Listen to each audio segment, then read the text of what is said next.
at some point, we got to man up and take responsibility for our actions, bro. We are delivering people food. Look, I talk a lot of crap about the no-tip customers. Let me put this blunt down, because this is serious. I talk a lot of crap about the no-tip customers. And it ain't always their fault every time. Okay? But as Dashers, you know what I'm saying? We got to take some responsibility, bro, because this is crazy, bro.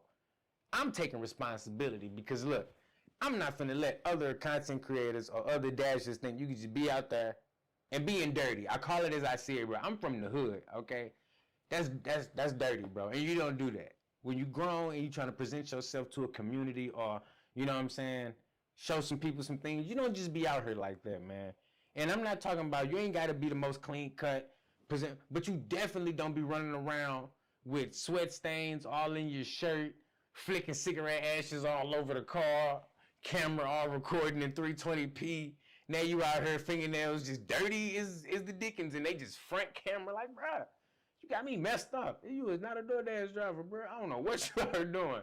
I don't know what you need a couple dollars for, and it don't got nothing to do with me, but definitely don't be tagging me in no videos like we cool, bro, because I do not do what you do. If this is what you do, I do not do that, okay? Me and nobody I rock with do that. I guarantee you that, bro. So you can, look, I apologize. I don't want no smoke with nobody. If you rocking like this, you don't care about nothing. If this is how you rocking, you don't care about nothing. You been stopped caring a long time ago.